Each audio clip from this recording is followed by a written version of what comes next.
Hey everyone, I'm Rodney. And I'm Jessica.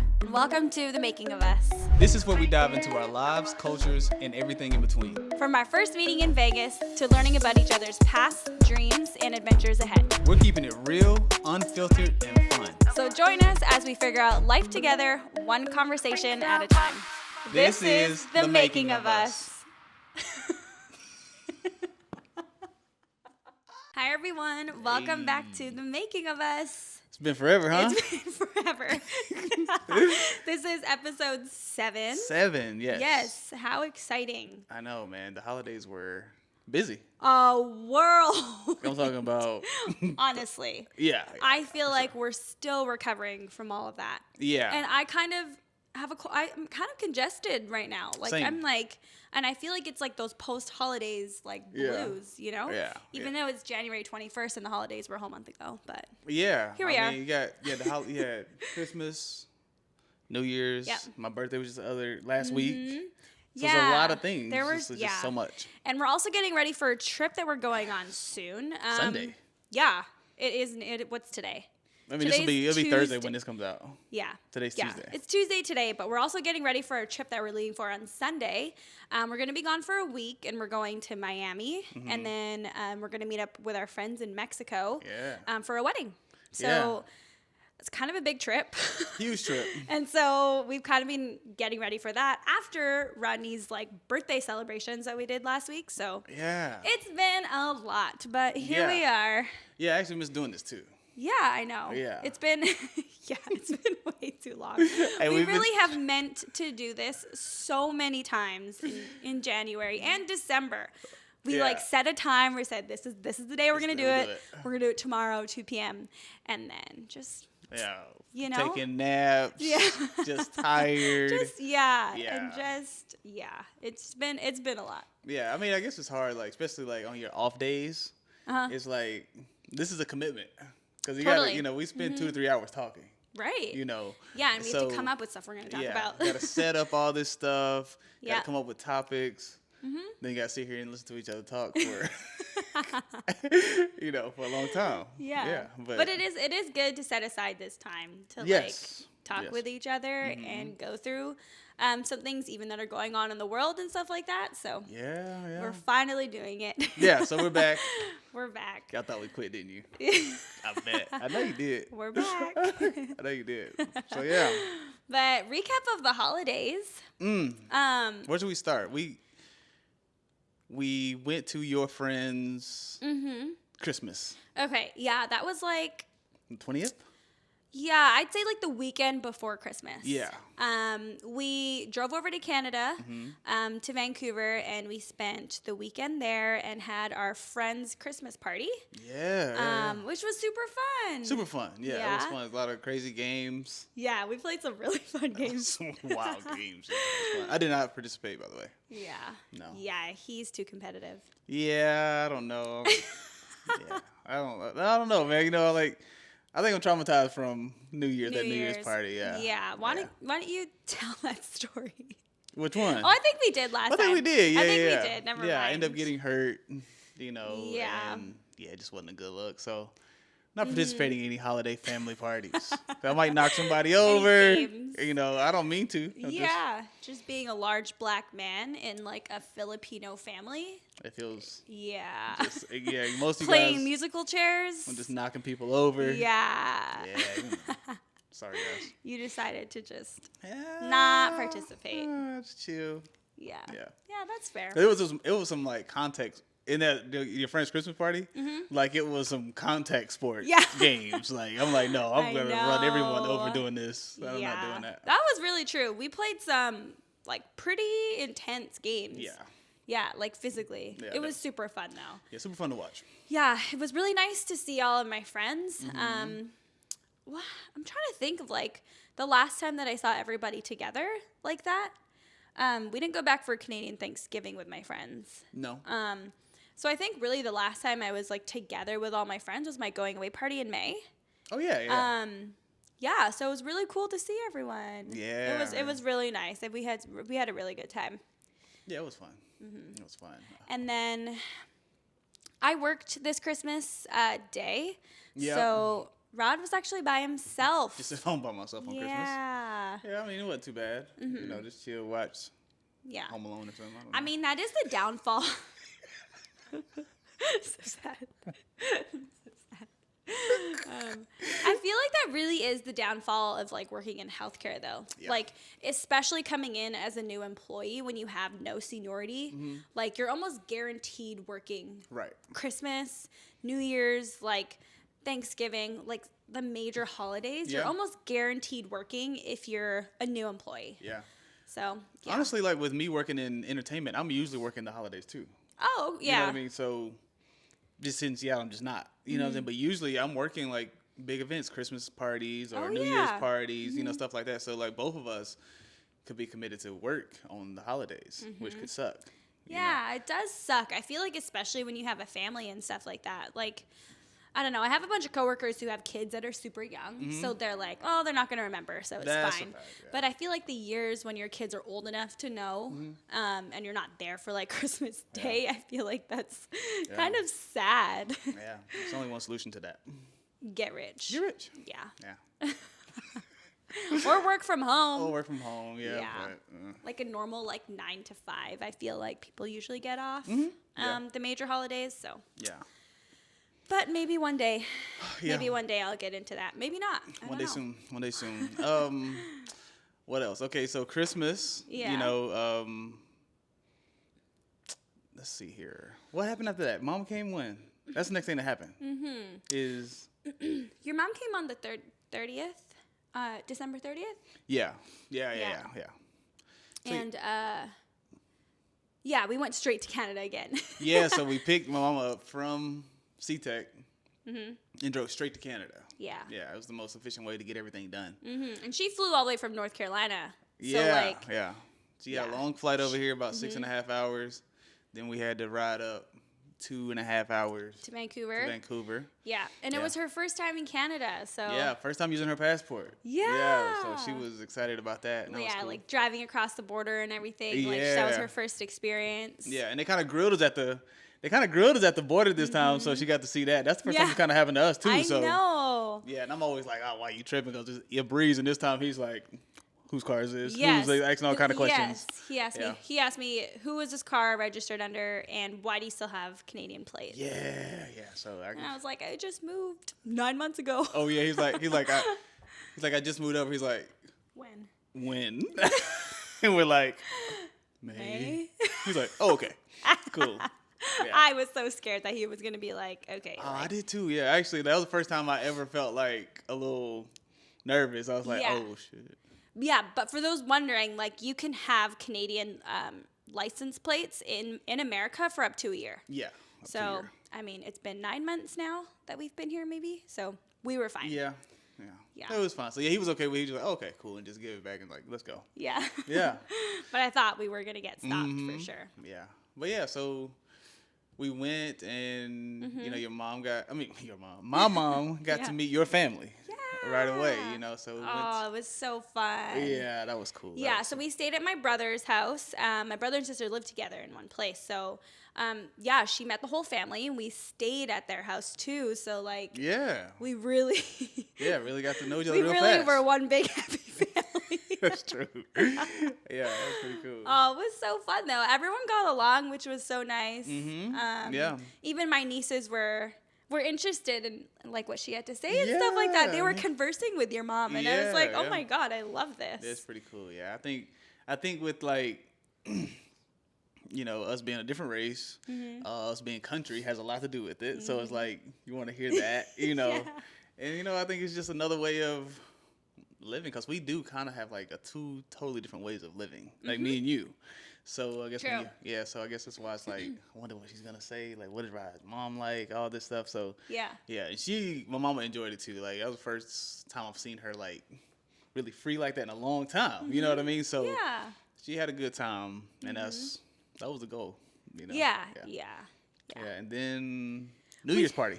Yeah, well, before that, we took her out to downtown Vancouver. Oh, yeah. And we showed her, where did we take her? We took her to Granville Island. So we took the aqua bus, which she loved. Yeah, that was cool. Yeah. We took the aqua bus to Granville Island, and then I took her to, what's it called? Not Falls Creek. Where? I took her to...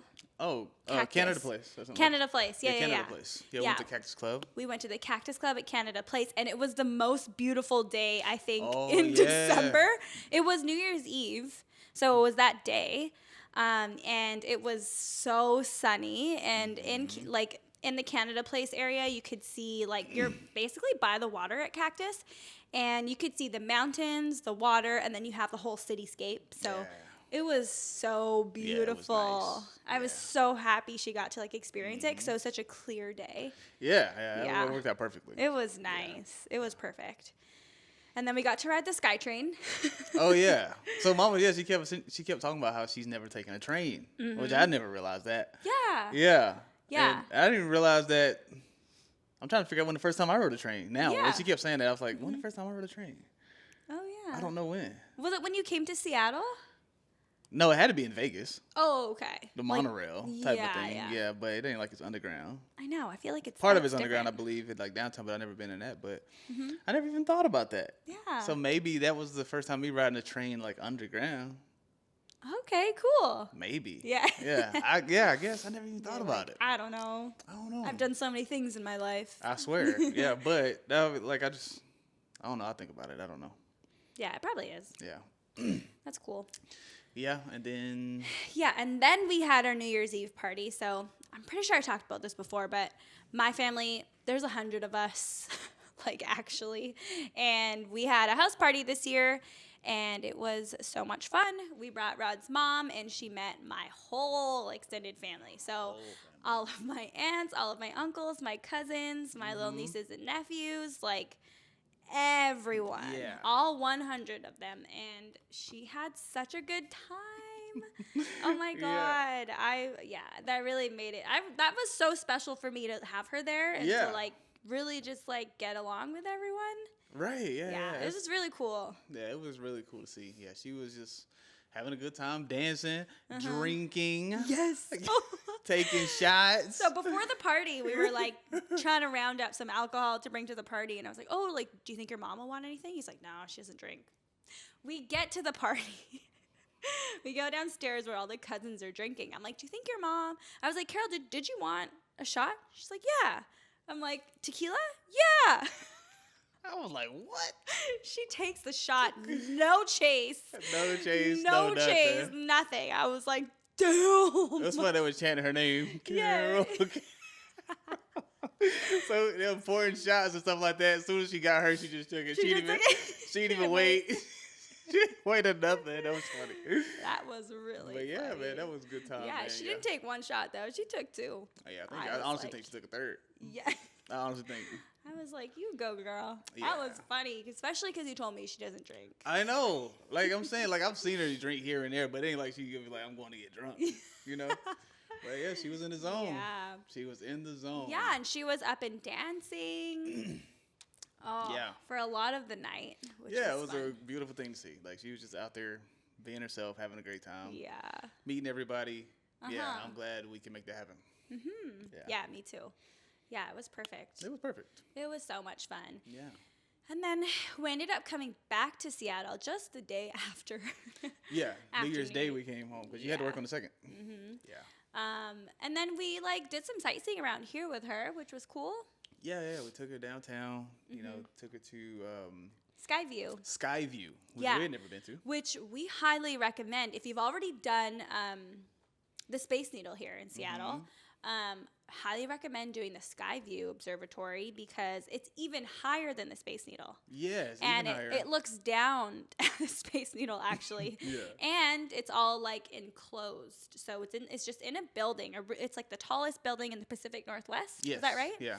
Yeah, and it's all enclosed, and you're on one of the highest floors. But it was super cool. It's super nice. Yeah, you can see so much. The views are insane. It's 360. Yeah. It's so nice. It's cool. You're so high, you're in the clouds. You can see the clouds just pass by. For a second, you can't see out, and then the cloud pass by. And then, yeah, that was pretty cool. I like that.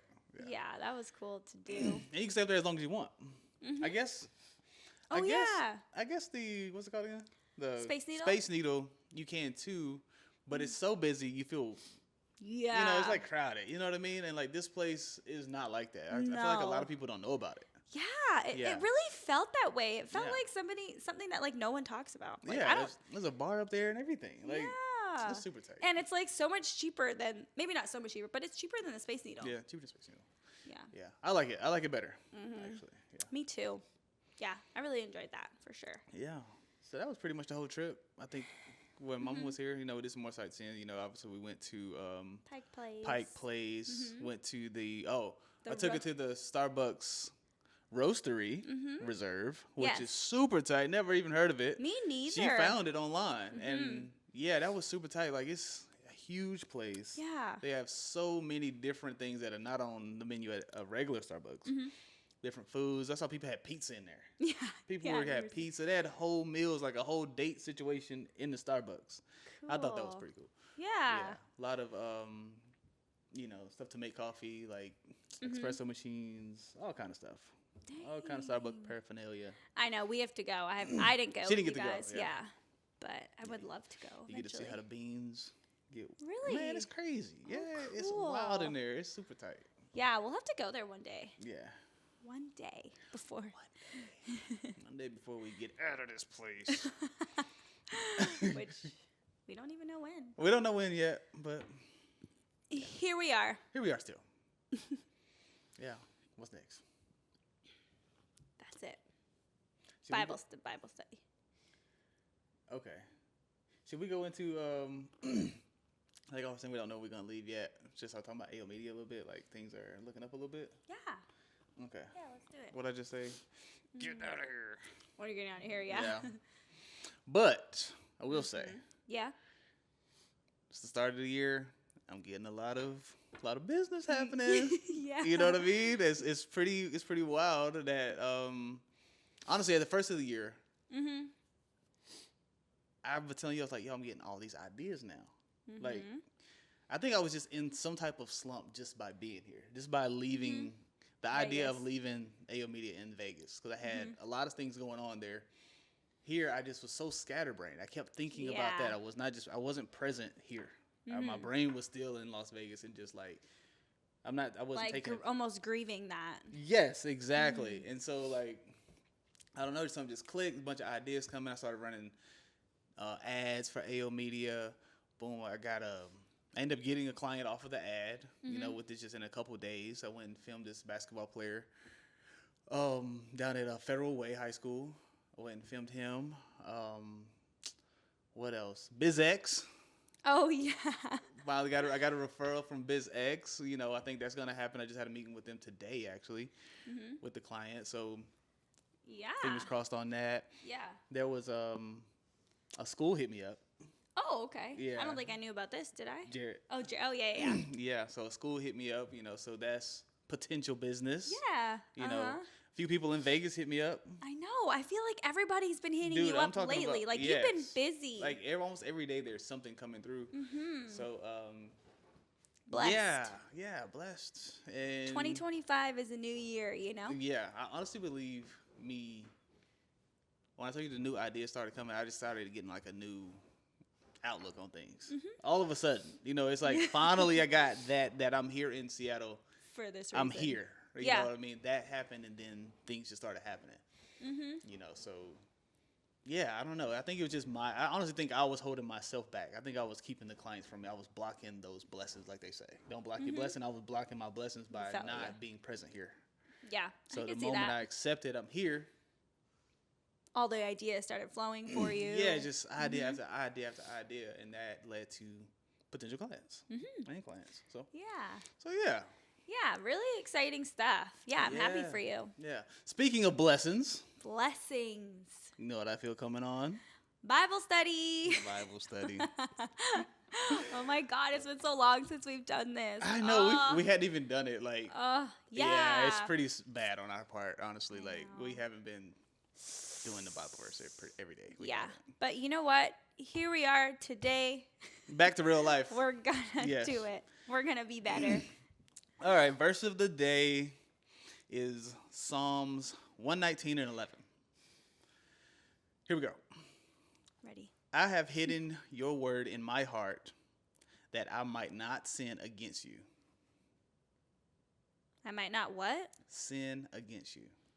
I'll read it again. Okay.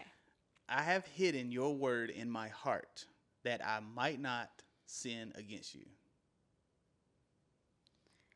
What? I don't get that. I don't either. I have hidden your word in my heart. Okay. I've hidden your word in my heart. What does that mean? I mean, okay, I feel like Psalms is a book of promises, if I'm not mistaken. I think, I don't know. I've hidden, I think this is something. So what I'm getting from it, I could be totally wrong. I've hidden your word in my heart is that I have the Lord's word, like what he said to me in my heart, In your heart. Yes, I think this is. I think this is for us to say. I think this is not. This is something for us to say to the Lord, not him talking to us. This is that's what I think. I've hidden your word in my heart that I might not sin against you. So I think I've received your word, and I have put it in my heart. It's always there. He knows our heart. Yeah. No matter what we do, right? He knows our heart. So the word is hidden in our heart. We know the word. It's in there. We've read it. We've received it. It's here. Yeah. That I might not sin against you. See, it doesn't say that I won't sin against you. So I'm saying that, like, that if I do sin against you, you know my heart. I know the word is here. Gotcha. Gotcha. It's like what my grandma always say. She'd say,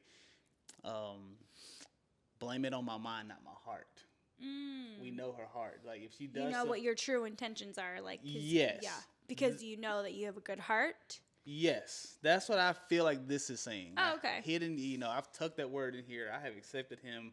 I know the word. I'm here, but I might sin because I'm human.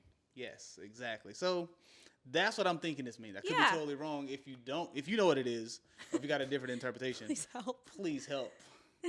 But that's what I'm feeling on that. Yeah. Yeah, that's what I'm feeling. That makes sense. Yeah. That makes sense. That's the first thing I thought about was what my grandma always said. She's like, blame it on my mind, not my heart. It's because we know her heart. And yes, we know her good. She has good intentions. So. But I am human and I make mistakes. That's exactly right. Gotcha. Yeah. I think the key word is might not sin against you. Yeah. But how does that relate to us in our life? Like, I guess in everything. In everything. Is that like, Well, I guess we can even use this as an example. Like, we haven't been doing our Bible studies in a long time. Yes, but we have. Yeah, but we have been trying to do it. But we have every intention of it. Yes, in our heart to do it. But things might get in the way. So, and we might not do it. We might say, "Oh, I'm tired." We might skip over. "Oh, I'll do it tomorrow," type of thing. It's almost like prioritizing things in your life, right? Like, especially like in the new year. Like, I feel like a lot of people like reprioritize things. It's like exactly. Yeah. Like, what's really important here? Like, what should we really be focusing on? Yeah. I was having a conversation with Billy Bob. Me and him, we get into some deep conversations a lot. And I honestly believe when I flipped my mindset about being in Seattle, was on the phone with him. I was told him, I said, I'm so worried about getting back to Vegas or not being there is that I'm not here. I'm not here at all. Like, I'm not appreciating here. I'm not fully appreciating our relationship to its fullest, because I had this thing that I had. Yeah. So, yeah. I don't know, man. I think that goes with the new year, too. I think it's just like that mindset people start doing, intentionally. You intentionally, like, I'm going to do something different this time. And then a couple weeks later, we usually forget it. Yeah. But if you can stick to it, you never know what can happen. Totally. And I feel like that's what the new year does to a lot of people. Like, it really just makes you like think about how you're living your life and what things you want to change, because I don't know, there's something refreshing about the new year, Yeah. And it is a good place to start. It's like, it's a new year, let's start something fresh and like figure out what we want to do more of. Yeah. Or change a little bit. And that's probably what you kind of came to. Yeah. Yeah. And I feel like that doubles back. Like we talk about that New Year intention, right? Yeah. It kind of goes back to this. Like, yeah, that's what's true. in your heart, but I might sin, but the intention is there. You know, I intend to. So. Yeah. Yeah. I think that also comes with like your birthday. Your birthday just was coming up too. Yeah. Right? And I think like especially me around my birthday, I definitely think that way. Oh yeah. Like I start to think about all these different things that have gone on in my life and what's happened in the past and like what you want to do differently. Yeah.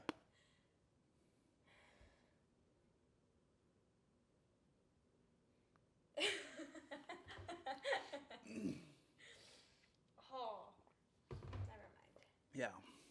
But yeah. What you saying? Things you want to do differently? Yeah, I don't know. Oh. That's all I was saying. Oh yeah, I would tell you though, like watching your family, like going to New Year's with your family, like I've never seen people cry at New Year's until you've seen your family. No way, really? Yeah, man. It's such... like I don't feel like I've ever seen that. Like we usually, I guess, growing up when I was really young, we would celebrate New Year's at church. I'm sure people cried then. I'm sure, but I was super young. But as a grown person, I've never seen it because, maybe I'm just out at the club celebrating, or usually I honestly stay at home. For New Year's, I usually don't do anything, but you can tell like, it's a time for reflection and thinking about what's next in your life for your family. It's like people get really emotional coming into the new year because it's a new something. You know what I mean? So yeah, I guess it's an emotional time for your family, and so I was like, dang, that's pretty cool to to think about it that way. Yeah, New Year's has always been emotional for me.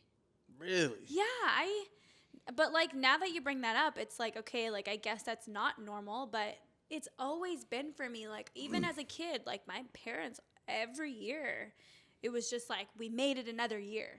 That's nice. Yeah, it's nice to think. Yeah. You always hear those words, but not in the sense of like I'm gonna cry about it. You know what I mean? I mean, half of the people were drunk. Well, yeah, but you know what I mean. It's that, like, but it's really meaningful. Like it's not. I'm not saying this in a bad way. It's just like my favorite part of New Year's is when there's like a whole routine. Yeah. Right? Did you notice? Sort of like. Yeah. When it's like 10 minutes of the countdown or 20 minutes of the countdown, everybody comes from where because in the house, everyone is pretty separated at the house party, right? Like the cousins were in the garage drinking, the uncles are upstairs, everyone's kind of separated. When it's 20 minutes to countdown, everybody gets on the dance floor. They play our typical songs, like the electric slide. We do a cha-cha song, like something like that, and everybody's dancing.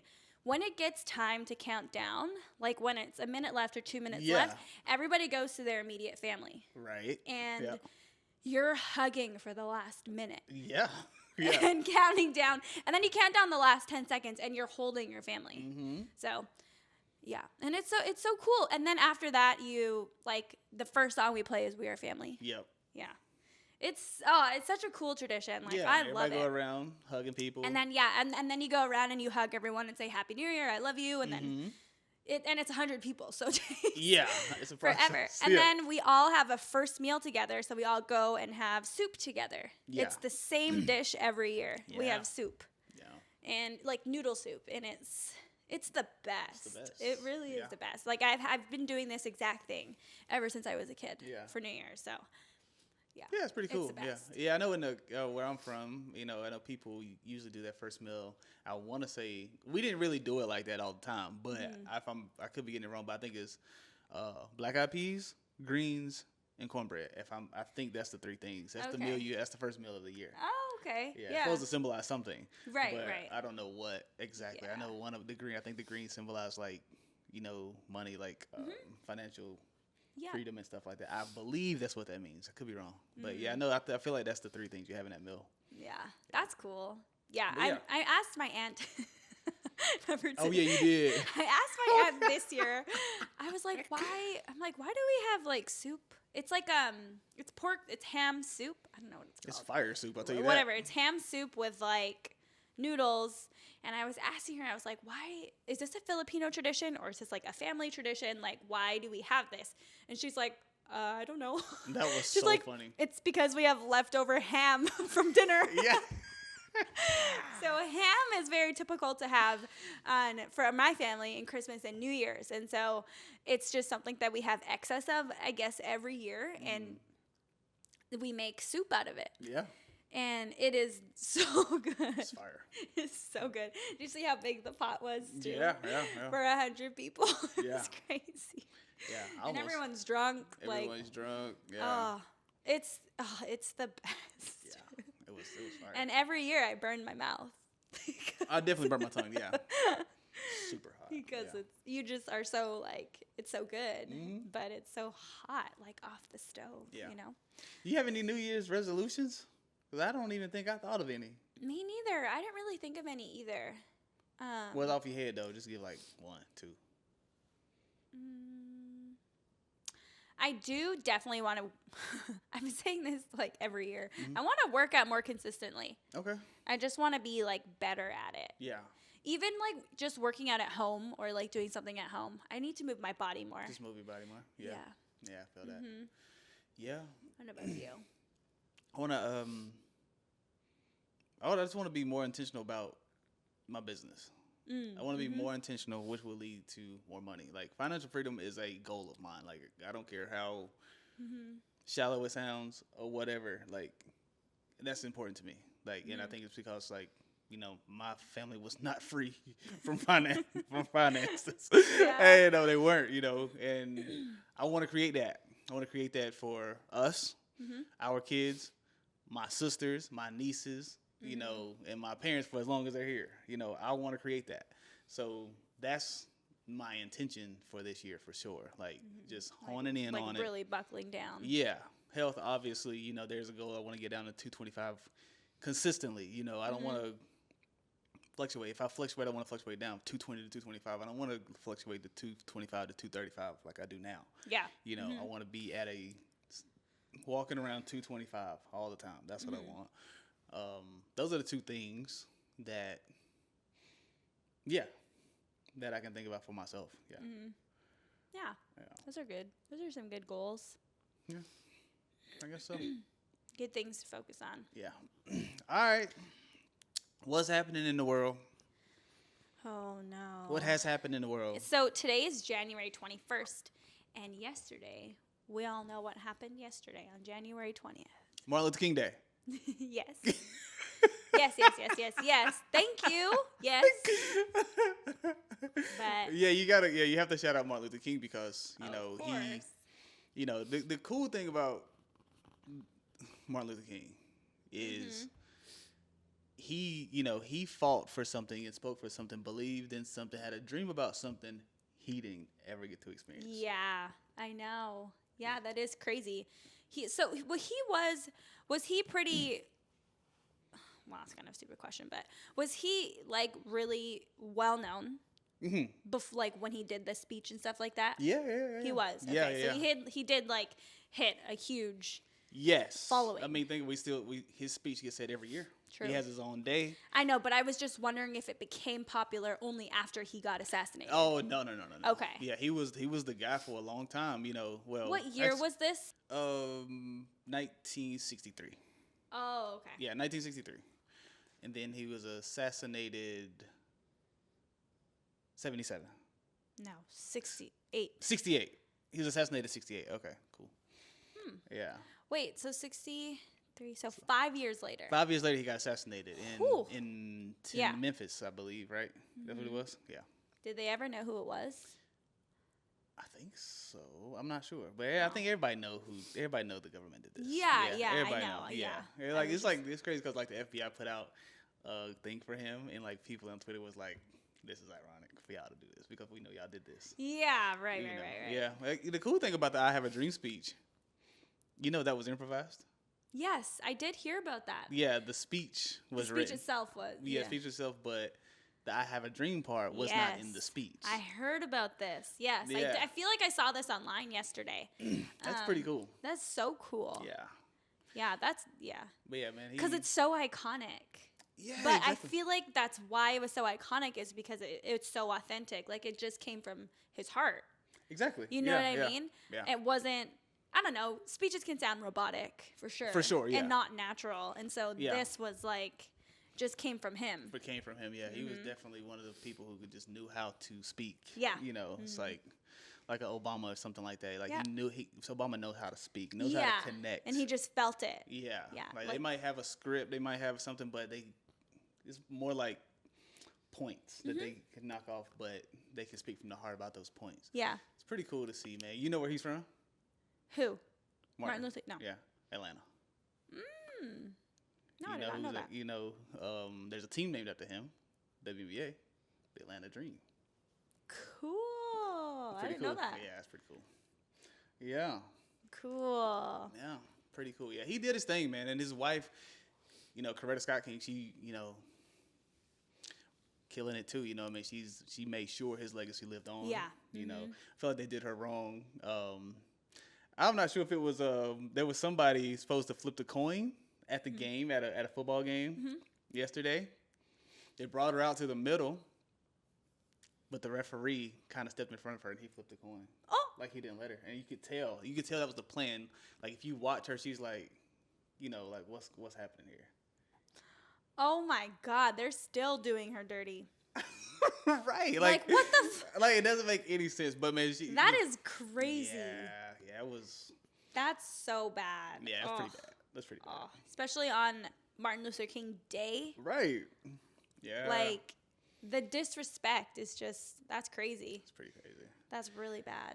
Yeah, but shout out to Martin Luther King, man. He made a way for us. You know, his dream's still living on, and I think it will forever live on, I believe. And hopefully whatever, you know, everything that he was dreaming comes to true, you know, comes to pass. So, but there was something else that happened yesterday.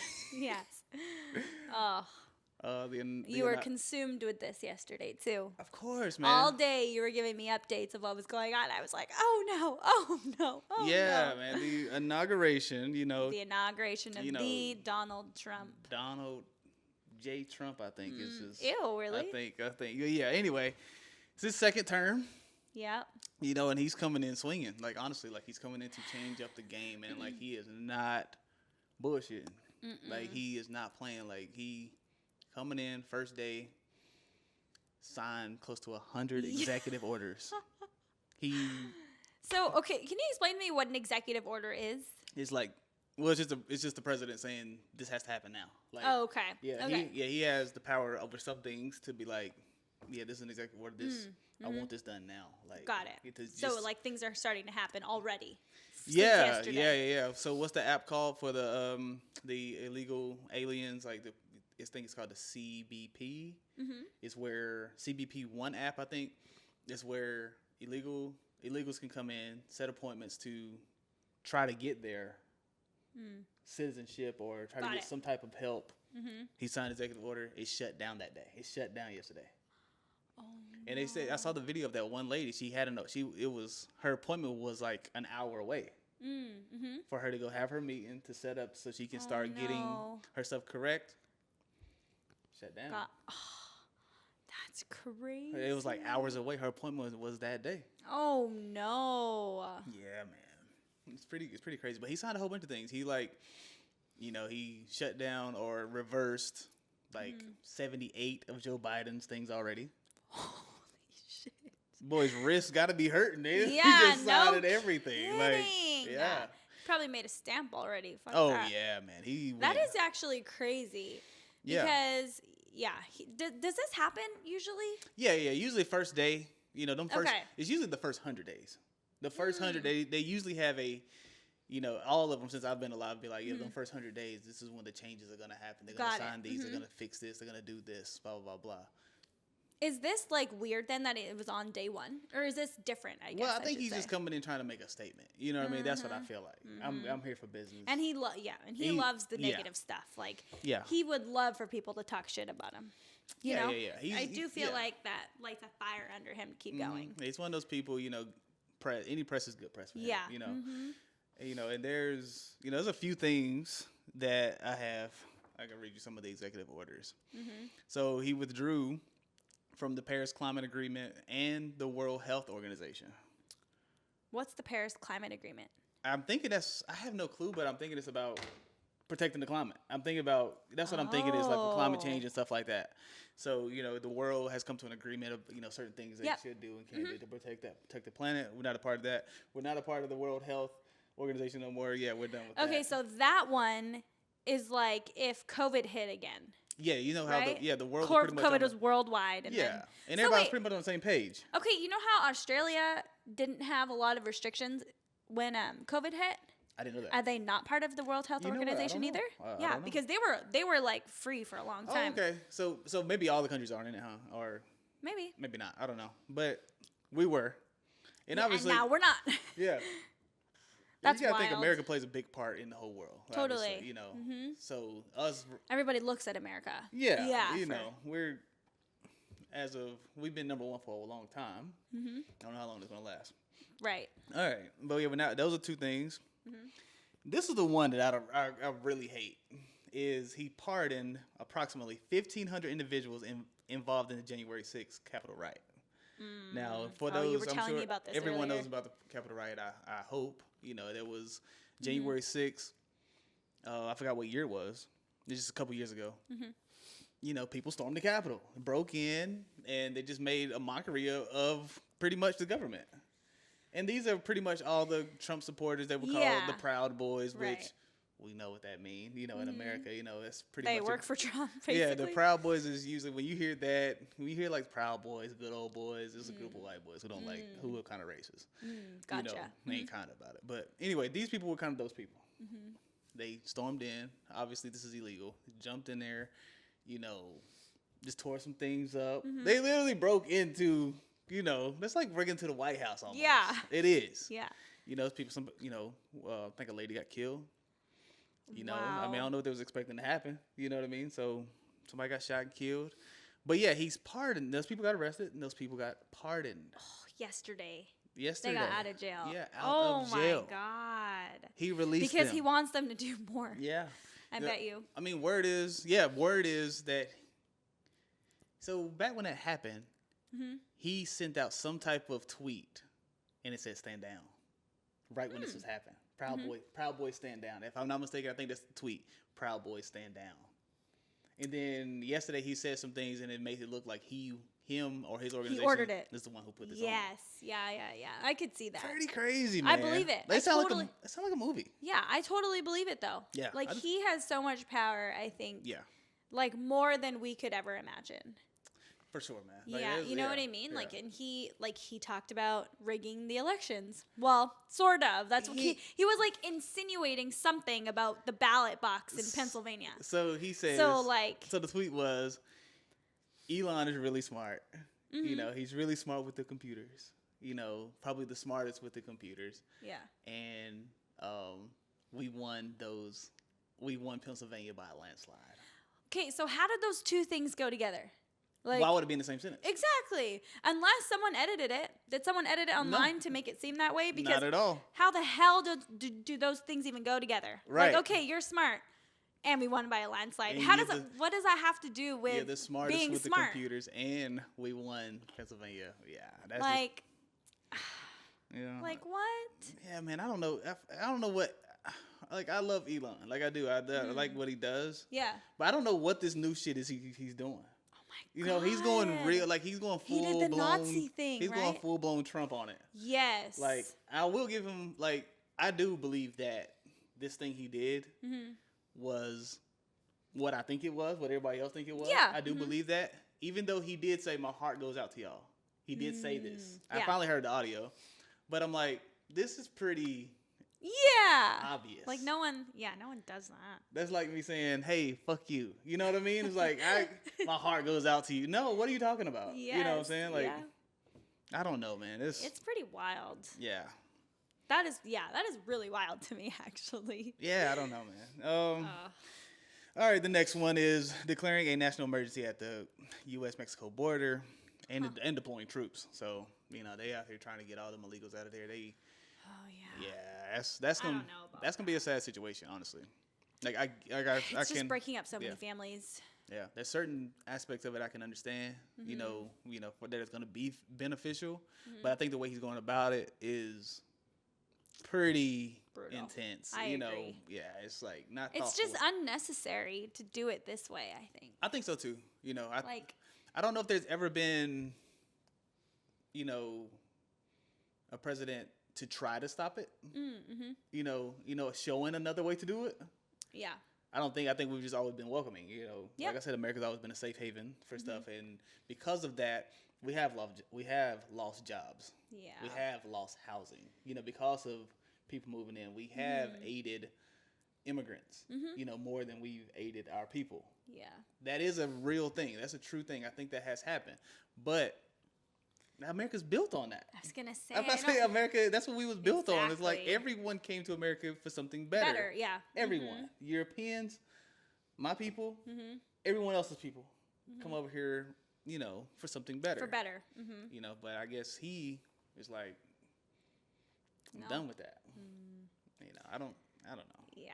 I mean, we'll see how it all pans out. Honestly, like, I don't know. Like, is he really gonna be? I don't know. I really can't wrap my head around the fact that he's deporting all of these people. Yeah.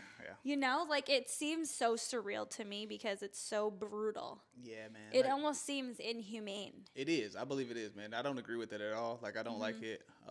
Like I said, I try to look at it as objectively as I can. Right. And I do get some points and stuff like that. Okay, yeah, I can agree with this, but overall, the way it's being done, no, I can't F with it. I just, like, imagine if that was your family. Exactly. Like, imagine. It's just, like, so sad. It's so sad. It's super sad. All right. Reversing protections for transgender individuals and ending federal diversity, equity, and inclusion programs. Ooh, now this one is the craziest one. Oh my this God. one is the craziest one. I feel like we've made like so much progress in that aspect. Yeah. Of as far as like transgender and all those things. Like if those people are happy being transgender, like do you. Like literally like if that makes you happy, then that's what makes you happy. It's just like, why are we now going backwards and saying, so he's basically saying all these programs, they're stopping? I think they're stopping them. Yeah, I think they're stopping those things. So okay, so I think about like being in the operating room and stuff like that, and people getting these surgeries. Are they now not gonna happen? See, I don't know how far this like goes. How does that work? Because those are technically transgender programs, right? Like I would think so. They go through a certain process to get these surgeries done. Yeah. And so now does it become like non-existent? Maybe. I don't know. Oh. I would feel like that's probably what's going to happen. But there's more to it than just transgender. You got to go even the equity ending diversity, equity, and inclusion. So inclusion goes with you know how it works. Workplaces they got to have diversity in the office. They got to have this. So you got to hire a certain amount of black people or Indian people or this right here. And everybody has that too, like in their like company website. Yes. It's like we value inclusion, equity, and all that stuff. Oh my God. Now they don't have to do You don't have to. You don't have to now. Yeah. That's a crazy one.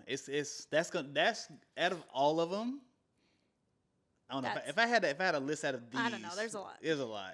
They're just different. That one there is gonna be a huge one. Capitol riot, people getting out, hate it. Especially for like colored people. Yeah. You know what I mean? Like we've just come so far. We yeah. have come so far to now, like be just shut down again in one day. Like what? In one day, just be like, yeah, reverse. It is like so shocking. Yeah. I am interested to see like how this is gonna play, out like in real life and stuff like that. Like if we're really gonna start to see companies like maybe fire people or let people go or like start hiring, like mainly white people or something. I really am interested to see what that's gonna be like. Because I feel like what used to happen, is what it naturally happens is like I'm gonna hire my people.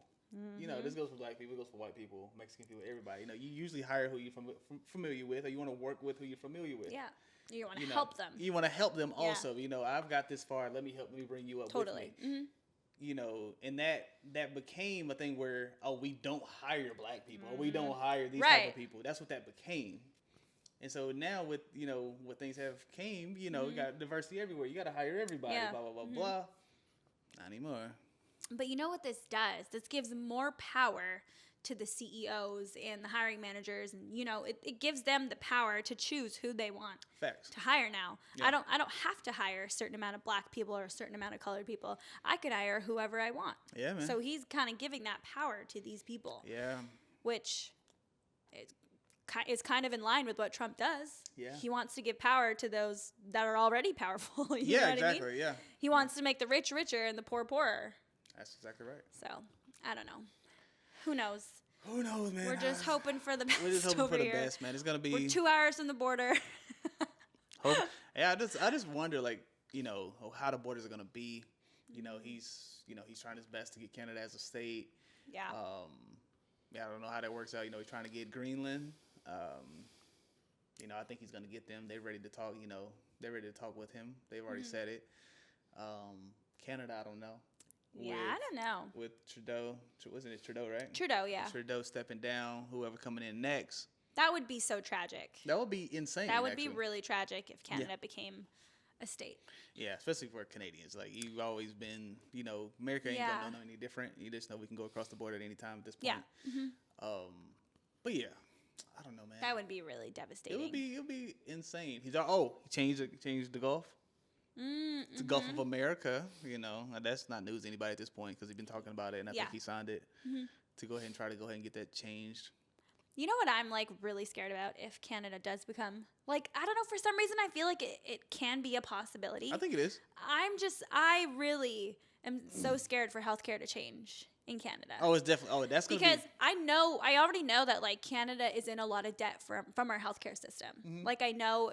It's probably not. It's not the best model, but it is great for the citizens. Yeah, it is. It really is great. Mm-hmm. And so, if that goes away, that's gonna be crazy. I'll tell you right now, Trump is a real gangster, man. Let me show you. I'll tell you, and this is my interpretation of it. This is what they said.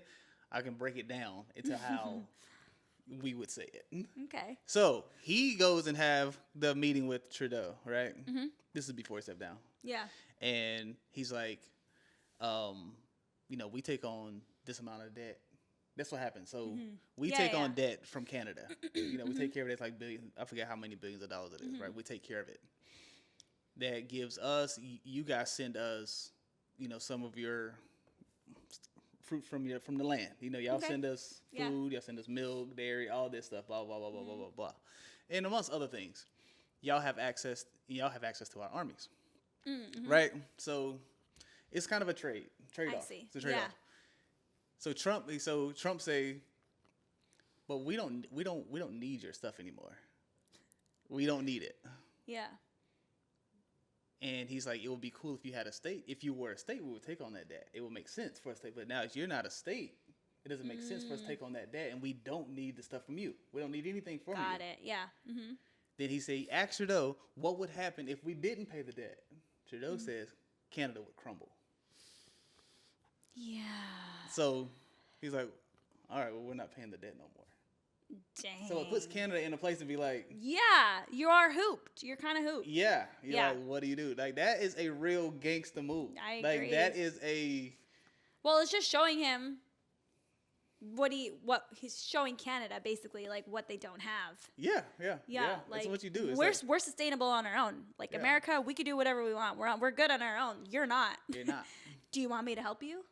Become a state. That's basically what he's doing, That's basically right? what it is, He's just highlighting, you can't help yourself. Do you want me to help you? You want us to continue helping? Do you still want our army? Then you got to be part of me. Yeah. Oh, that is cutthroat. It is a gangster move. That is cutthroat to think it's countries we're talking about. Right. It's not like it's gangs. Yeah, I was saying not like a block. It's like you need us. Your people will be part of my people now. Right. That's crazy. Yeah. It's countries. Oh, that's wild to me. We gotta move abroad. I think so. I mean, it's been on my mind a lot. I'm always sending you stuff about Japan or in other places. I'm just like, I think it's time to see something else and live and see what living's like somewhere else. And I'm all for it whenever we're ready to do it. I want to at least 6 months, a year, see what's popping somewhere else. I agree. I would do it in a heartbeat, because this, like, the way that life is lived in America, Canada, it's the same thing, is work, work, work. You're on vacation for 5 weeks a year. Yeah. Yeah. And then your kids go to school, they grow up, and then you retire, and then you die. You know what I mean? And leave debt, most likely. Yeah, it's just like, I want to live a life where I could wake up and choose what I want to do. I want to wake up and swim in the ocean for 5 hours. You know what I mean? Yeah. Let's just hang out at the beach for 5 hours, and then let's work at night. There we go. Like, let's do something at night to make a little bit of money. You know what I mean? I just want to live somewhere where I don't have to make so much money to just survive. Yeah. And you know how, I think I told you this the other day, it's like, I'm always saying, like my mom says, like, got to get rich. It's only because of where we live. Exactly. It's only because of where we live. Exactly. You don't need that much to live in a place like Bali or Japan or the Philippines. Yeah. You don't need that much. Yeah, and that's, I feel like, what life is about. Like, it's just like the simple things. We don't need a car with a car payment and, like, right. It's just, it's all these material things that, to me, don't matter. Yeah. Because, okay, let's talk about something else that's going on in the world, or that did happen, was the LA fires. LA fires, yeah. You know how so devastating that was for so many people. Yeah. But what I'm starting to see, like, people who have lost their homes and stuff like that, it's just like, these are all material things. Yeah. And you realize that once your house burns down, obviously, but all your money went into there, all your hard work, all of your memories are in there. It's like, people are saying, like, what do I have? I have my family and my health. My health, yeah. Like, that's all right. that matters. Yeah. And if we're working and slaving away, like, all day just to survive, it's like, where's your health? Exactly. You don't really have your health or your freedom. Yeah, it's true. Yeah. LA fires has definitely had to be a revelation for a lot of those people. Like, take, one person. I mean, Janae Aiko. She just bought a house last year, $5.6 million mansion. Completely gone. She didn't have it for 1 year. Yeah. I don't think she's going back and getting a $5.6 million house. I don't think so. Not. Like, probably not. I'm sure she, at the end of it, you hate that she lost that, hate that, because obviously she wanted the house. She paid the money for it. But I think those type of things let you know, like, the important things in life. Like, even for the people it didn't affect, like, you saw what happened to these people. Yes. It's like, thank God I have my family and shit like that. Because these were, like, really nice houses, like, really expensive houses that people lost, like waterfront too, like waterfront properties we're talking. Like beach houses. It's so sad. Yeah, the LA fires, man, it's a lot of conspiracy going on about it, but real, it hurt real people at the same time. Exactly. I do think there might have been an agenda behind it. I do believe that, but real people got effed up and lost everything. Yeah, it's pretty crazy. That is so sad. That was, like, so devastating to see online, especially. Like, there were so many videos that were out, and so many everybody. That was, like, the only thing people were talking about for, like, a week. Yeah. And every day it was just more and more people, lost their house.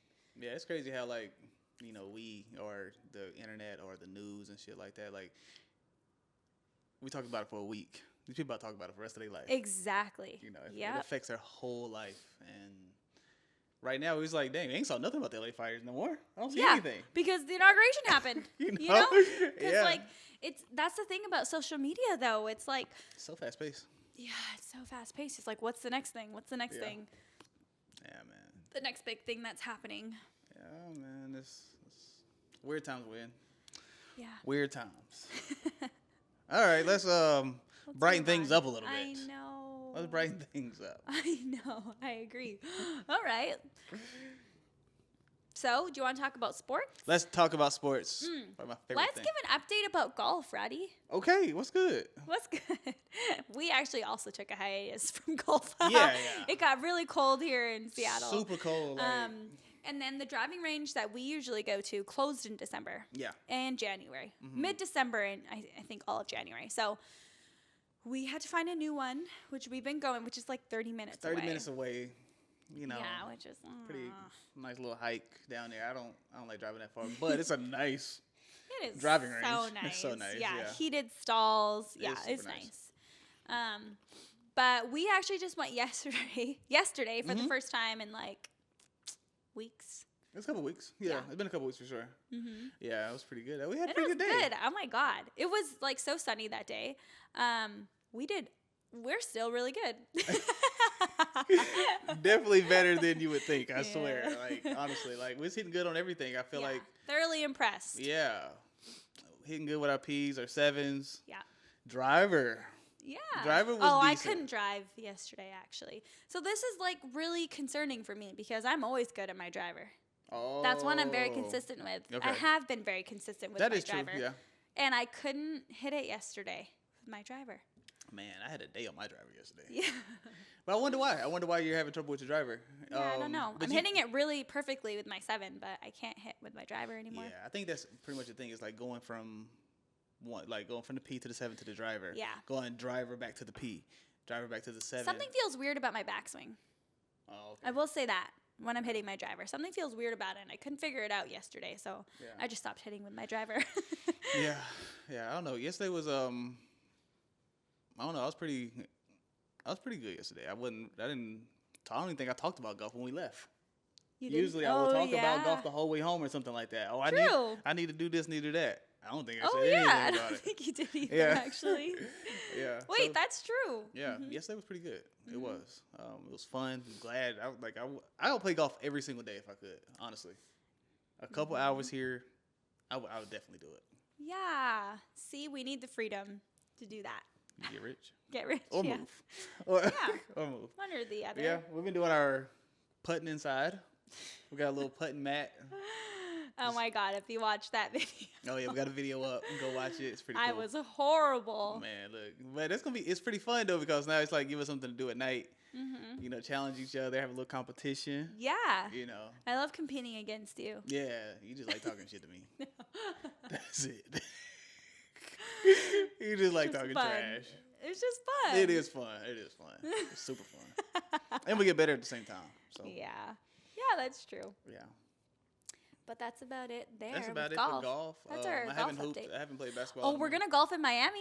Yes. We're definitely going to play in Miami. We're going to play a course, yeah. Yeah, I think we're going to play a course. Yeah. I'm excited. It's going to be some nice days. I saw there was no rain in the forecast. There was a couple cloudy days, but mostly just sun. And it's going to be around 70 degrees. Celsius is what? 20, 25, 20. Yeah. It was like, it ranged from 22 to 25 degrees, which is fine. Which is warmer than here.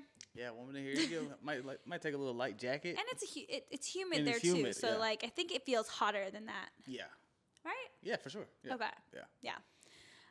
But on January 17th, on birthday? Rodney's birthday, Unrivaled started. Yeah. We've been talking about Unrivaled for a very long time, and it finally happened. And I'm thoroughly impressed with it. Yes, me too. It's so good. It's so good, yeah. Oh my God. So if you don't know, Unrivaled is a 3-on-3 professional women's basketball league. Yeah. That is completely brand new, and it's in Miami. Yes, it's so good. It's like, I think they said it's 36 players. Yep, something like that, 30, yeah. Around 30-something players in it right now. These girls are getting paid. Yeah. You know, they have equity in the company as they play in the company, so they're owners in it, you know, while they play, and they get paid. They have housing while they're there. I heard Nafisa talking about, I think you were asleep when she was on doing her interview. Yeah. She was talking about how they got it started and stuff like that. They sent out, what do you need? What would you want? If there was no, money wasn't an issue, what would you have if you had to go somewhere and stay and play basketball? And they got it. They got it all. It was like, they had, you know. What was some things that people said? Estheticians. Cool. You know, red light therapy, masseuse, all these things. Like anything they wanted, saunas, anything, and they got it. Dang. So they said if money was not an issue, what would it be? They sent it out to everybody, and they ended That's amazing. Ended up getting everything. And so, on top of that, it's like sponsored by Sephora too. Yeah, sponsored by Sephora. There's like a big Sephora sign on the court. Yeah, the refs have Sephora on their jerseys and stuff. Oh, it's awesome. Man, it's so good. It's so good. It just shows the growth, like, and it's cool because Nafisa and her husband and Brianna Stewart are the founders, right? Yeah. Yeah, I'm sure other people in there too, but yeah, it's pretty cool. It's like Nafisa and her husband, they own a basketball league. I know. It's pretty crazy, man. That is so impressive. It's so good. They're such an impressive couple to me. Yeah, they've done so much. They're doing so much. Yes, yes. It's so amazing. They're doing all this while raising a baby. Baby, too. I know. She's so young. She's like 2 years old, 3 years old, something like that. Yes. Uh-huh. And I feel like that should be like motivation for people. Like they see like your life don't have to just be like on a halt if you have a baby. Like I feel like some people think that. I used to think that your life just changes and just stops. You got to stop doing everything you do once you have a baby. But to see something like that, it's dope. You can do it all. You can still do it all. Yeah, and we have the energy to do it. We just choose not to. Yeah. Yeah. But on top of all that, the game is so entertaining. It is so good. So they play on a shorter court than they do on the WNBA. Yeah. I don't know the exact measurements, 72 but it's feet. 72? 72 it's usually feet. 90. It's usually 94. Okay. Yeah. So the court is smaller, but these women, it's full court 3-on-3. Yeah. Where in the Olympics, it's half court 3-on-3. So the game is so much faster. There's an 18-second shot clock. 18-second shot clock. Yeah. So that speeds up the game even more. And 3-on-3, 3 people on the court is just, it gives the players so much space to do whatever they want, right? Yeah. Like your post players, when they're making moves in 5-on-5, there is so much traffic. Yeah. Like you got to be paying attention everywhere. But when it's 3-on-3, they just have all this room to do anything they want, really. Yeah, do their and thing. it's so good. Yeah. It's so entertaining. Yeah, I feel like what it's gonna do, because I mean, what it does and what it's gonna do. What it does is expose what you can and cannot do. Yeah. You know, whether it's guard somebody 1-on-1, or are you not able to get by someone, or handle the ball, Are you not able to read a pick and roll? Do you not know offensively what to do in a pick and roll? Are you not efficient in a pick and roll on the offensive side? You don't know how to read the defense. Everyone's pretty much on an island. Everyone. Yes. And so what that's going to do, I feel like when it translates back to 5-on-5, everyone's going to be a little bit better. Yeah, I agree. Everyone's skill set is going to be a little bit better once they get back to 5-on-5 because of this league. You can really see, I think this league really shows how elite these players are too. Yeah. Because like, not only are you like, you know, trying to score, basically going 1-on-1, trying to find the open person, also trying to shoot, rebound. But if you score, you're sprinting your ass back. There's only 3 of you. They're taking that ball out right away. And you got to get your ass back and get right on defense. Yeah, you turn it over. You got to go. You ain't got time to drop your head because you don't have any help. You don't have, 4 other people going down court. No, you got to get back or you didn't effed up the Even team. if you fall, you got to like, get up. You got to sprint your ass back on defense. Yeah. Like, it really teaches them to hustle. Yeah. Because if you really are lagging, if you take one possession off, it's so obvious. It's so obvious. It's so obvious. And it really shows, like, how strong these players are and how fast they are. Because they're sprinting nonstop. It is so good. I am loving it. Yeah. Like what I told you the other day, I said if people watching WNBA, men watching WNBA feel like you can play with these girls, watch this league. It'll definitely show you that you cannot. You cannot. It'll definitely show you that you can't do this. Yeah. It's just not a thing for you. Right. You know, they're so good. There's so many levels. Like, I'm so thankful I got to play on so many levels, like with high school, college, semi-pro, and pro players. Like, because it showed me where I was at in real life. You know, there's not a fantasy where I'm like, I could do that. Yeah. You know, I could do that. I could do that. I'm like, no. I know what I can and what I can't do. And like, some people just don't know that. You know, but if you watch this league and you think you can play in the WNBA as a man, watch this league. I bet you it's going to show you that you cannot. It's going to show you. You cannot. There's no way you're guarding Ryan Howard. Yeah. You're not. No, she's busting your ass. Like, she is. Like, 1,000%. She's so good. She's so good. Dude, Ryan Howard is so good. She's so crafty, I feel. Dude, you know? Man, that's my first time really seeing her do something like this because obviously it's 3-on-3. It doesn't matter who's in front of her. It does not matter. Yeah, she's taking killing. Whatever she wants to do, she's going to do. Nafisa Collier, she's even another level better in this league. Like, you know who I'm so impressed with? I was talking to you about it yesterday because she was playing, but Kate Martin. Kate Martin came from Iowa, Iowa Hawkeyes with Caitlin Clark, and she was kind of like Caitlin Clark's number 2. Never really the spotlight. Right. She went professional. She played in the Las Vegas Aces. Again, not really spotlight. Didn't get a ton of playing time just because there's so many stars on that team already. Yeah. She is shining. Yeah, she's doing her thing. Yeah. She is so good. You could really see how strong she is too. Yeah, for sure. Yeah. Like going against like other professional women and Yeah. playing with Kayla McBride. Right. She is so strong. Yeah. I don't know. I just feel so like proud of her for some reason. I don't know why, because Yeah, I feel that. I think because I've just seen her like from Iowa. From Iowa, yeah, and that wasn't even that long ago. It really wasn't. I think, I mean, for me, like watching her with her, we knew she was the number 2. You know, like they need her to win. You know, obviously, Totally, Caitlin Clark's gonna do her thing, but you need Kate Martin to do her thing, and then the draft situation. Yeah. Is what was like, oh, I want to cheer for this person. Yes. You know, like, yes. She was there for support, and she didn't realize she was going to get drafted. Yes. Yeah. And she got drafted by the Aces, like the reigning champs, you know? Like, that was so cool to see. It's really, I was telling you yesterday, it really just, her story is such a dream for a lot of players, you know? Like, she really has like come into her own and done so much already. Yeah. It's just so cool. And now she's on we get to play in the inaugural team in Golden State, you know, so like that's gonna be dope for her, and she could probably be a go-to person. Probably gonna be the person. I think so too. Yeah, she's grown a lot. Yeah, man, it's really dope to see. Yeah, it's such exciting thing for women's basketball. There's so many people though. You got like Courtney Williams, who I love. You got Dolson. I like Dolson. Yeah, Stephanie Dolson was really good yesterday. She was. She's big. Yeah, oh my gosh. She's a big that you want in 3-on-3 though, because she could move also. Yeah. Yeah. So she's really good. Yeah. Jackie Young is hurt right now. Tiffany Hayes is hooping. Oh my God, this girl came out of retirement. What retirement? What do you mean? Like, I don't know. I wonder why. It's probably just called retirement because she wanted to, I don't know, take a break. Yeah, I guess. This girl is hooping for real. But yeah, this league is so good because now these girls have a place to go. They don't have to go overseas. They can stay in America, work, and get paid. Yeah. Yeah, so for those of you who don't know, like, the women in the WNBA league, usually, like, in the past, they haven't gotten paid enough money to, like, stay in America all year round. Right. They, like, play the WNBA season, and then they go overseas to make more money. Because it's just, they don't get paid anything, really. Right.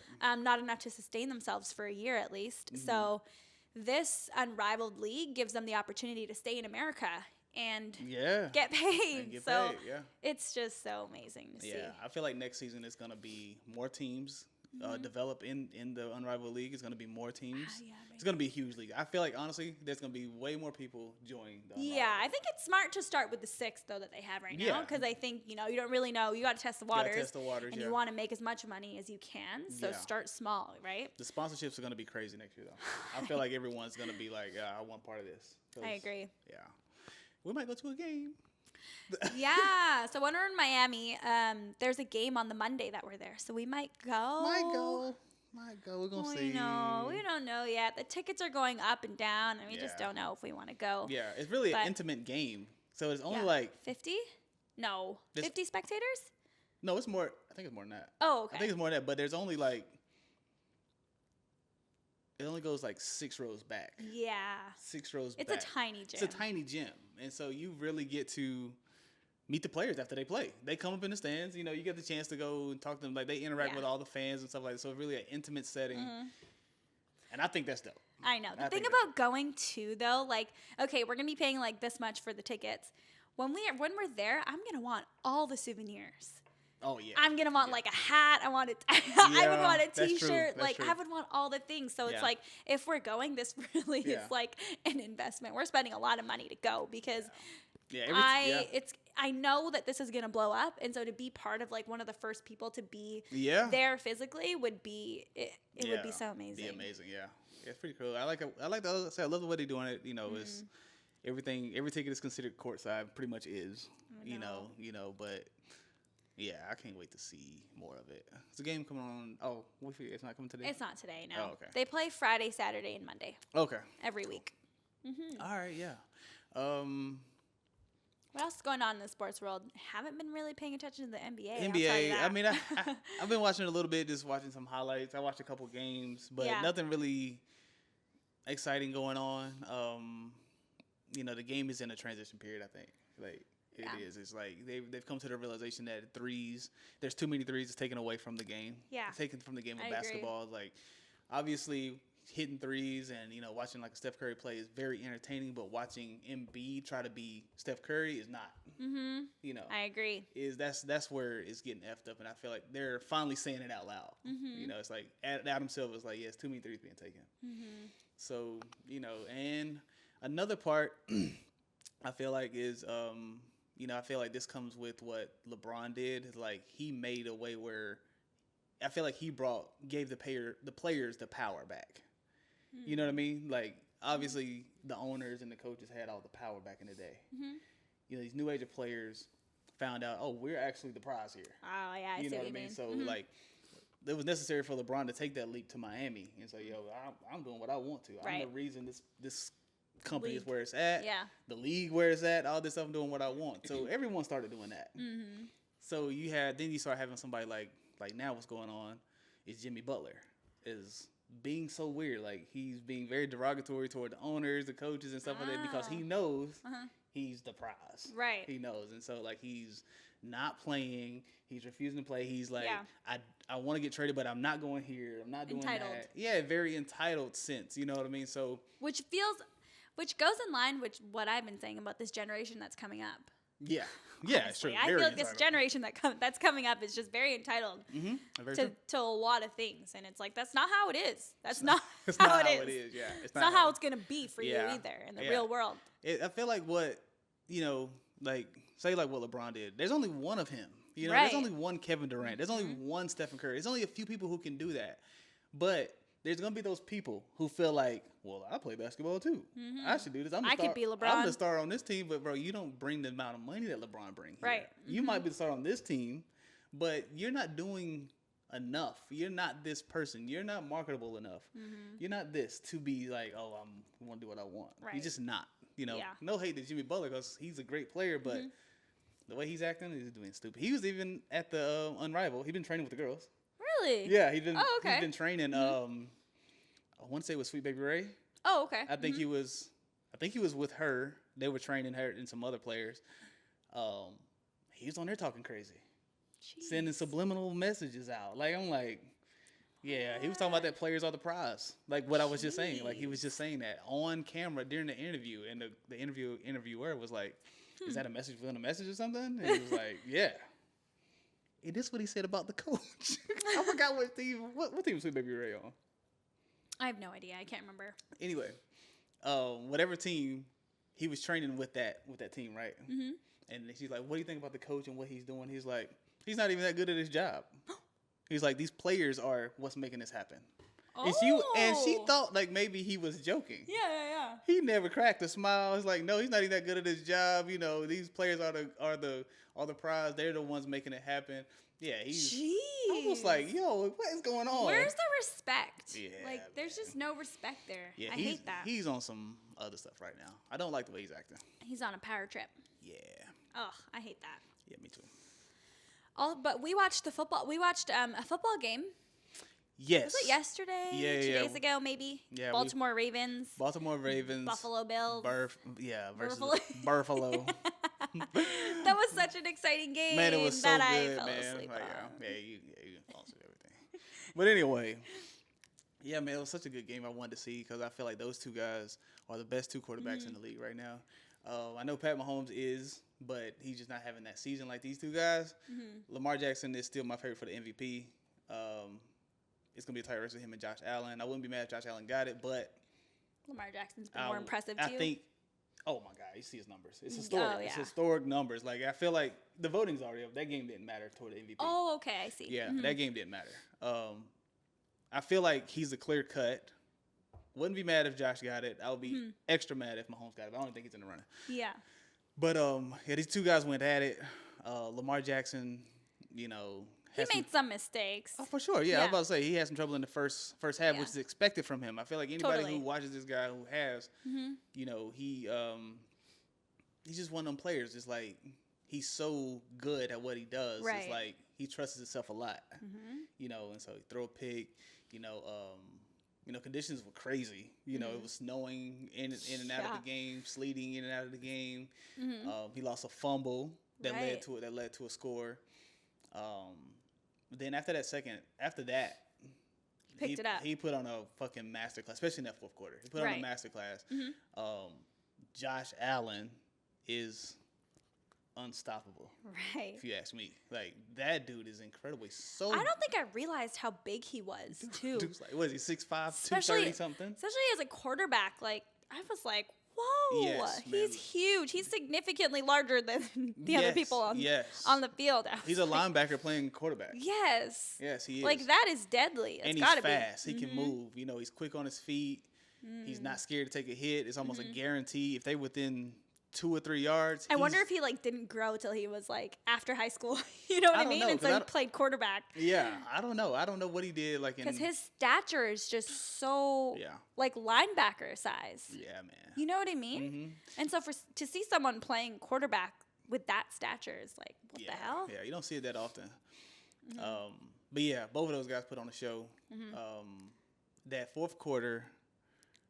Oh man, it was so crazy, man. Like I feel so bad for Mark Andrews, man. Cause he had 2 plays. Honestly, I know that first pick really didn't change anything in the game. They didn't score off of it. That fumble from Lamar changed. That definitely had some change on the game because it led to a score. Yeah. Not even that drop in the end zone at the end of the game. It's that pick that when he knocked it out of his hand. When he caught that across the middle. First of all, if you look at the replay, if you look at it, he catches the ball and runs across the field. Everybody know you got to run north-south. Mm-hmm. He had an open lane going north, and he just happened to go with his momentum and keep going this way. And that was gonna turn. Dude punched it out. Recovery. They're going the other way with it. Yeah. That was I feel like that was the turning point of the game. You're right. They just happened. Lamar got in his bag and drove 90 yards. Yeah, you were saying that. Think about this, man. They got the ball. The team has scored. They're up 8 with 3 minutes to go. Some shit. They kick it off and run it back. Right? They get to the 30, which is great field position. I mean, you got 70 yards and you got 3 minutes left. They get a penalty on that. So they got to start from the 12. Oh, geez. Yeah. So you pretty much, Lamar, if they're in the shotgun, Lamar's pretty much on the 3-yard line. Yeah. So he had to drive it 90 yards. In 3 minutes, which he did. Threw a crazy pass for the touchdown across the middle. I was so scared. And then Mark Andrews fumbled. Didn't catch the pass for the 2-point conversion. Yeah. Oh, God. Dude, I hate it for Mark Andrews. I feel so bad for him on that. They kept replaying it, too. Man, and I think I woke up just for that play, actually. You did? I missed the touchdown right before that. Yeah, you missed the touchdown. I think that's why I woke up. Yeah, because you were cheering. I was like, yo, no way he threw this pass. And then I missed, and then the 2-point conversion I was awake for. I was like, he didn't just miss that. It's pretty sad because it looks like a easy catch. It is an easy catch. It is. It is. But in those situations, it kind of just bounced off of him, though. Yeah, hit his hands, hit his body. It's when you look at it, it looks he had it. When they freeze frame it, he has it on his chest like this, and and it just bounces out. Oh, that's just unlucky. You really can't be mad at yourself for that because it's just unlucky. It's an unlucky bounce. You can't help it. Yeah, that's true. What do you suppose? What could he have done differently? You know what I mean? Yeah. He had his hands there. I don't know. Yeah, it's sad. Just part of the game. It's the weather conditions. It's the nerves. I got a fumble. That's still on your mind too. You know what I mean? I caught the ball last time. I didn't secure it. Yeah. I gotta secure this one. You know what I mean? So you try extra hard and then man, it doesn't work for you. Yeah, man, it's such a sad thing because everyone's wanting Lamar to get to the Super Bowl, and they say he's cursed. He can only get this far. He can only get this far. He can only get this far. But you've seen his progression over the years. He has really become one of the greats. Yeah. It's just gearing him up for a really big championship. Yeah. One day. Yeah, one day. I feel like they're gonna get. Not his time. They're gonna get one more tool. I feel like they're gonna get one more tool because Mark Andrews is his main target. They're gonna get one more, and see what happens next year. Yeah, exactly. Especially, a loss like that, I feel like brings you, like, puts so much fire under you after. Yeah. You know, it makes you work harder in the off season and want it that much more for next season. Yeah. So, you know, maybe. That's another thing about being resilience is part of being a pro. Some things we don't. A lot of people, your average Joe don't have that. Right. Your average Joe is giving up. That's true. You know, they don't. You know, that would depress a lot of people. To them pros, like to them people who really love it, it makes them say, "I bet." Right. Yeah. Can't let that happen again. Mark Andrews might not ever drop a pass again. Yeah. Ever. Honestly, he might not ever after that. He's gonna try his hardest. That's for sure. All right. Anything else on that? No, I think we're good. I think we're good for sports. All right, bet. What's our next topic here, Lovey? Lovey. Movies. Well, yeah. What have we seen? Shows. Oh my God! When your mom was here, we watched Mufasa in theaters. It's so good. Dude, I love that. Oh my God, I loved that. Dude, that was such a good. That was so good. Even though I fell asleep for 3 minutes, but it was so good. Listen, man, that's such a good movie. So me, like The Lion King is my favorite animated movie. I feel like it's the best one. There's so many more that I like, but Lion King is always my favorite. Little Mermaid's one of mine. Little Mermaid, that's a good one. That is a good one. Aladdin. I love the music. Oh, Aladdin. Aladdin's music is, I don't know if it can be touched. So, touched. you know what? Yeah, you're right. I think Aladdin. The music on Aladdin, man. Yeah. But Little Mermaid is good though. I know. They're all so good. What else on your list for animated movies? No, animated movies. Oh. Yeah. Are we talking about like that era or just in general? Just anything. Like, well, Inside Out. Inside Out too. Monsters Inc. Okay. Which Monsters one? Inc. was always one of my favorites. Just the first one. Just the first. You only say one? You don't like University? What? They're not as good as the first one. The first one was so magical for me, I feel. Okay, I guess it was so magical. It was just a whole new world. It was so magical for me, honestly. Yeah. Okay. Trying to think. Toy Story might be up there for me. Yeah, Toy Story is definitely up there for me. The first one, though, also. I know. Toy Story 3 was good, I'm about to say 3 was awesome. 3 was really good. 3 was crazy. That movie gives me so much, like, not anxiety, but there's so much suspense in that movie. Like, it really kills me. I'm going, like... What else for you? Oh, got Lion King. The first one is, like, my favorite. I'm going Toy Story. I'm going Aladdin. I'm going... I don't know. Aladdin might be above Toy Story. But no, Toy Story. You know, for some reason, it takes me back to a time... Yeah, it takes me back to when me and Quavis used to watch it. Oh, okay. You know, I want to say it's probably maybe his favorite animated movie. Yeah. But that's what it takes me to is like me and him being together. Aladdin. You got Fox and the Hound. Oh yeah, you love that one. Fox and the Hound, that's up there. Monsters Inc. is definitely, and all of them, by the way. Yeah. All of them. I like Toy Story 1 and 2 and 3. Yeah. Yeah, Toy Story 1, 2, and 3. Toy Story is good. I feel like there's something I'm missing. I know, me too. There's something I'm missing. There's more.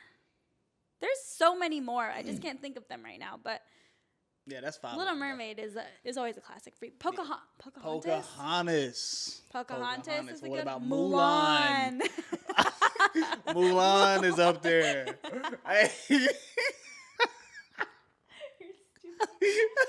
Mulan. That's how you said it. Mulan. We said it in sync, so you said it the same way. Mulan. Anyway. Yeah, Mulan is a good one. There's more. There's so many. Jungle Book. You ever watch Jungle Book? Yeah. Ants. Oh, it's a Bug's Life. Oh my God. Bro. Me and my brother were actually, was it me and my brother or was it just me? I was obsessed with Bug's Life. Yeah. I don't know why. Yeah, it's so good. I was obsessed with that shit. Oh my God, it's so good. You know what? That's a good one right there to watch as a grown person too. Well, that's something we should watch again because there's subliminals in there. Really? Yeah, look what it's about. I don't really remember. See, to that's be why honest. we should watch it again. You got to think you got working class people. It's about working. Yes, it's about the world, honestly. So you got to go back and watch it. I do remember them wearing like the hard hats and like filing single file. Yeah. Oh my God, I love Bugs. Yeah. Bugs Life is good. But I'll tell you right now, Mufasa falls in line with All of those. Mufasa is so fucking good. So good. Like, it's so good. Like, yeah. Man, so many, like, lessons in there. Mm-hmm. So many, like, I don't know, man. The music's really good, too. The music is really good. It's, The music is really good, yeah. Yeah. The actors, I feel like the voice actors fit everybody. Yeah. I agree. Yeah, the story is perfect. Mm-hmm. Yeah. I want to watch it again. I want to watch it again. Mm-hmm. Yeah, me too. Yeah. I want to watch it again, too. What else? So go see Mufasa. That's a weird. Go see Mufasa. Mufasa is really good. Yeah. Yeah. Highly recommend. We started watching a TV show. So we really like the true crime documentary type TV shows, obviously. Yeah. And we started watching I Am a Killer. And it's like hearing from the actual people who are incarcerated about their recollection of the events that happened when they killed someone. Yeah. And it's so good because you hear their side of the story and you hear like maybe the victim's family member or something like that. Yeah. Their side of the story. And then you hear from like their family members as well. Man, you hear from the prosecutor. Mm-hmm. Man, it's so good to see like from their point of view. It's like all these different points of views like put together. Mm-hmm. And then at the end, you're kind of just left to think like what you want to think. Yeah. Because it makes you question their character. Right. But like... Yeah, I don't know. It's really good. I feel like the reason I like it so much, I think, is because when you hear this person is in jail for murder. Mm-hmm. Usually, that's all you think about. It's like, oh, he's in jail for murder. But this right here makes you realize these people are humans. Mm-hmm. You know what I mean?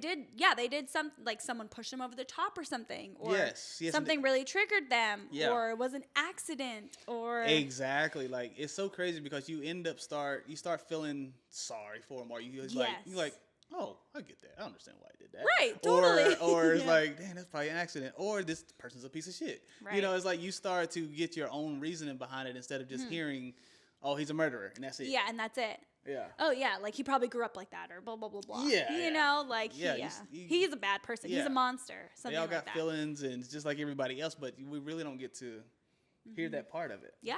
Mm-hmm. Yeah, so I think. Super interesting. Yeah, so check out some episodes if you got some time, which I know you do. Because you're listening to us. You're listening to us. Go watch that. Highly recommend. Yep.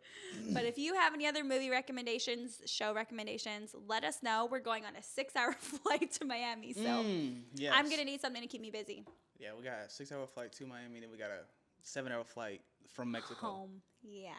Oh. Yeah. So give us recommendations. Surely. We talked about this a little bit earlier, about living abroad. Yeah.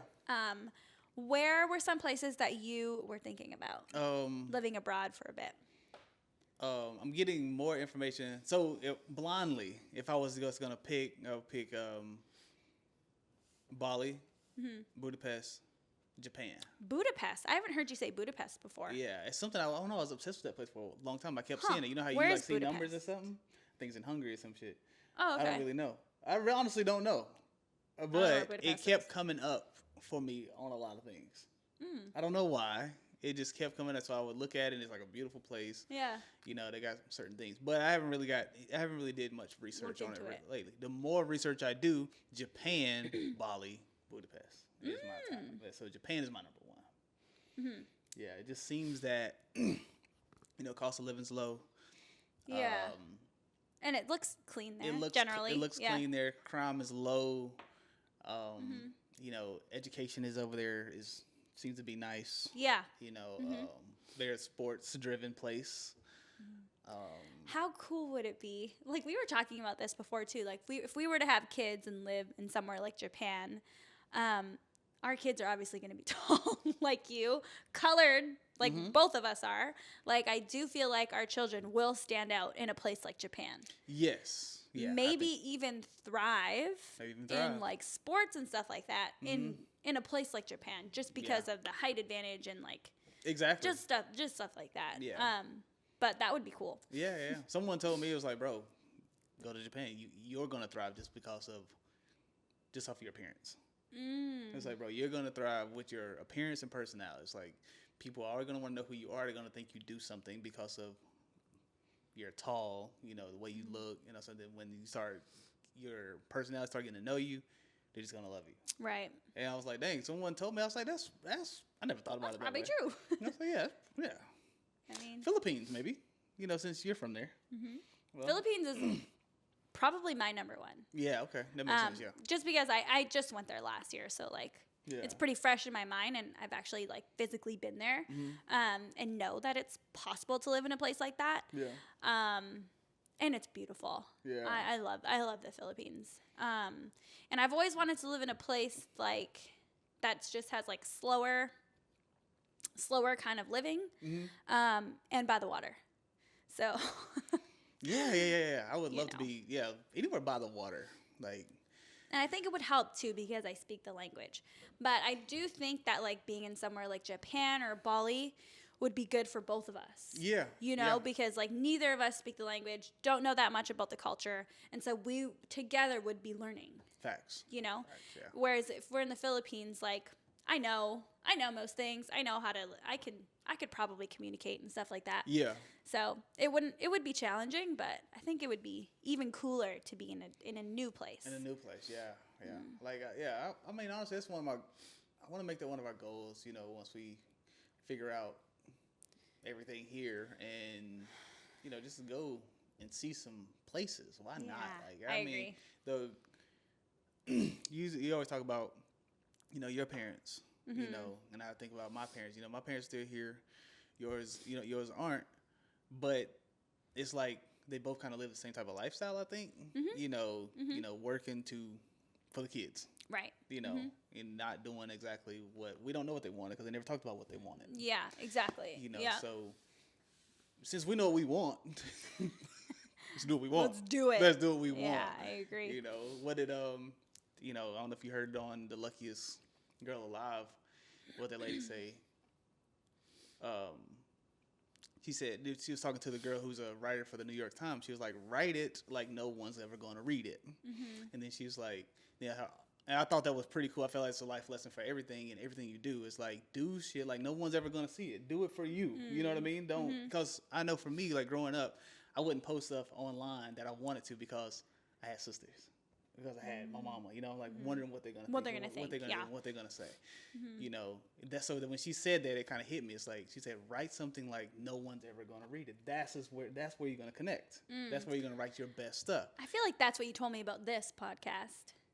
You were like, yeah. Oh yeah. You were kind of like, no, like no one has to see this. Just like talk like no one's gonna see it. Because I was like, I was having some reservations about it, right? At the beginning, I was like, I don't really put myself out on social media ever. Yeah. Like that's just not my thing.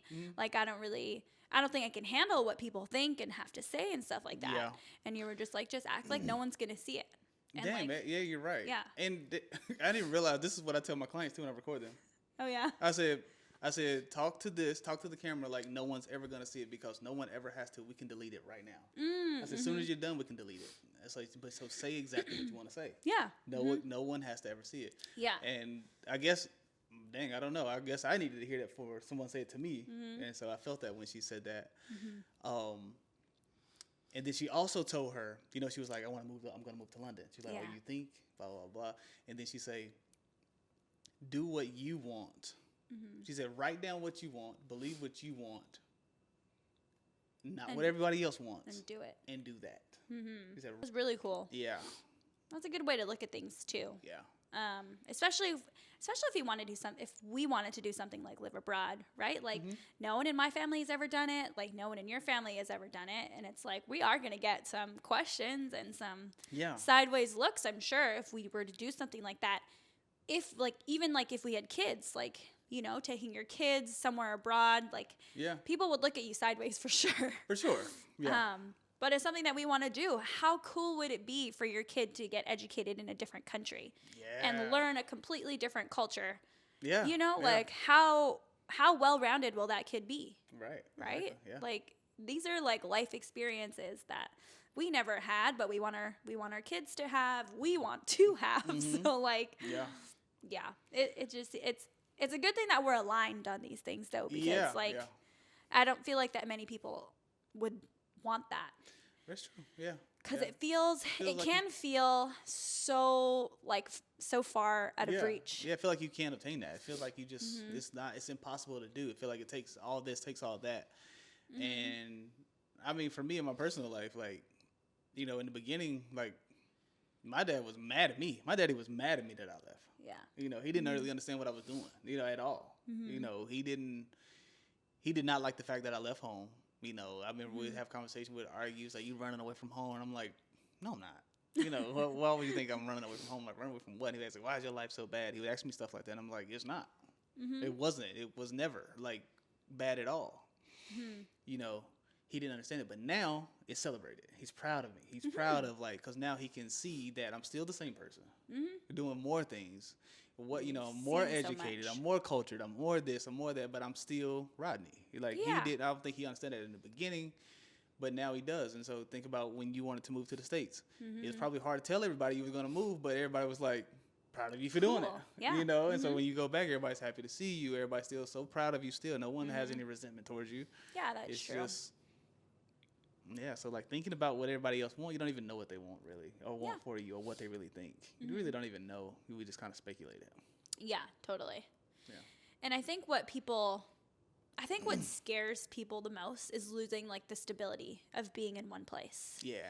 Right? Like, taking your kids out of school and, like, losing that stability, or, like, leaving your job, your very stable job that you've been at for, like, 7 years, you know? Yeah. I think a lot of people are afraid of that. And, I mean, that's fair. That is a scary thing to step out. Like, for me to leave my job, that was very difficult. Yeah. Took me a very long time to, like wrap my head around the fact that I'm not going to have this job that I've had for 4 years. You know what I mean? Yeah.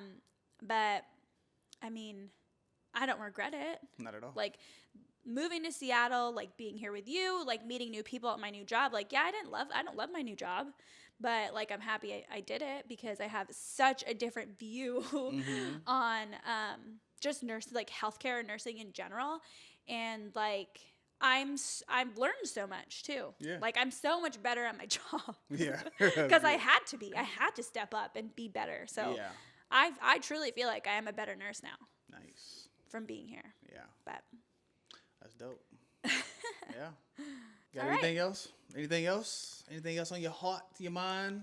No, I don't think so. No. Yeah, mine either, man. I was thank everybody for being patient and not unsubscribing. I don't think the subscribe count didn't go down. No, okay. So, I haven't checked. We're not that important yet. So, but anyway, thank y'all for being patient and tuning into this episode. We got more content coming, short form. We want to get into some short form. You know what I mean? Like some more challenges, or maybe like some fun stuff. You know what I mean? Maybe some of that along with the long form content. Yeah. Whatever y'all want to see. You know, we're going to document the trip to Miami and the wedding in Mexico. So more vlog type stuff too. Yeah. Yeah. So stay tuned.